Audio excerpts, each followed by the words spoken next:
বিতর্কের মুখে শেখ হাসিনার পক্ষে রাষ্ট্রনিযুক্ত আইনজীবী আমিনুল গনি টিটুকে সরিয়ে দিলেন ট্রাইব্যুনাল।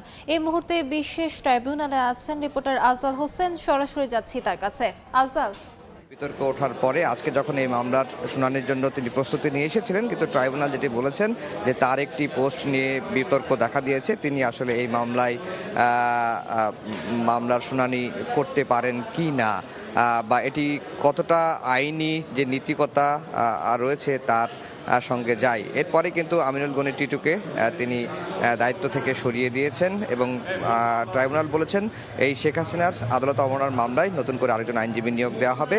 আর এই মামলায় আরেকজন অ্যামিকাস কিউরি নিয়োগ দেওয়া হয়েছে এওয়াই মশিউজ্জামান। তিনিও আজকে এসেছিলেন। তিনি আজকে জানিয়েছেন যে তার প্রস্তুতি তিনি নিতে পারেননি। প্রস্তুতি নিতে সপ্তাহ দুয়েক সময় লাগবে। আদালত এক সপ্তাহ সময় পর্যন্ত দিয়েছেন।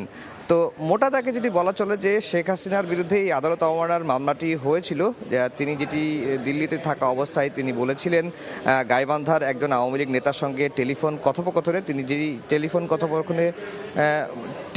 কথোপকথনে তিনি বলেছিলেন সাবেক প্রধানমন্ত্রী শেখ হাসিনা যে তার বিরুদ্ধে 227টি মামলা হয়েছে, তিনি 227 জনকে হত্যার লাইসেন্স পেয়েছেন।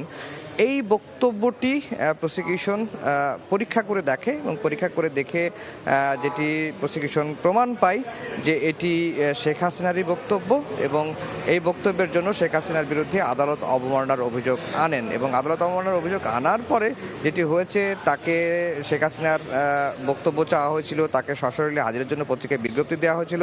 তিনি যখন কোনোটিই করেননি, তখন শেখ হাসিনার পক্ষে সরকারি খরচে রাষ্ট্রনিযুক্ত একজন আইনজীবী নিয়োগ দেওয়া হয়েছিল আমিনুল গনি টিটুকে এবং এই মামলায় সিনিয়র আইনজীবীর মতামত শোনার জন্য অ্যামিকাস কিউরি নিয়োগ দিয়েছিলেন ট্রাইব্যুনাল, যার নাম হচ্ছে এওয়াই মশিউজ্জামান। তিনি দীর্ঘদিন ধরে আইন পেশার সঙ্গে যুক্ত আছেন। কিন্তু মোট কথা যেটি দাঁড়িয়েছে যে শেখ হাসিনার পক্ষে রাষ্ট্রনিযুক্ত যে আইনজীবী আমিনুল গনি টিটুকে নিয়োগ দেওয়া হয়েছে, নিয়োগ দেওয়ার খবরটি যখন প্রকাশিত হয় তখনই কিন্তু আমিনুল গনি টিটুর একটি পোস্ট ভাইরাল হয় সামাজিক যোগাযোগ মাধ্যমে। 5 আগস্ট 2024 শেখ হাসিনার পতনের দিন আমিনুল গনি টিটু শেখ হাসিনার পক্ষে রাষ্ট্রনিযুক্ত আইনজীবী, তিনি একটি পোস্ট দিয়েছিলেন। সেই পোস্টে বলা হয়েছে যে তিনি শেখ হাসিনার ফাঁসি চেয়েছেন। এখন রাষ্ট্রনিযুক্ত আইনজীবী নিয়োগ হওয়ার পরে, শেখ হাসিনার পক্ষে আইনজীবী নিয়োগ হওয়ার পরে তার এই পোস্টে যখন ভাইরাল হয় তখন মোটামুটি একটি বিতর্ক তৈরি হয়। সেই কারণেই কিন্তু আজকে আমিনুল গনি টিটুকে সরিয়ে দিয়েছেন ট্রাইব্যুনাল। শেখ হাসিনার পক্ষে রাষ্ট্রনিযুক্ত আইনজীবী হিসেবে নতুন করে আইনজীবী নিয়োগ দেওয়া হবে। এই ছিল ট্রাইব্যুনাল থেকে আমার কাছে সবশেষ খবর। সরাসরি যুক্ত ছিলাম আন্তর্জাতিক অপরাধ ট্রাইব্যুনালে।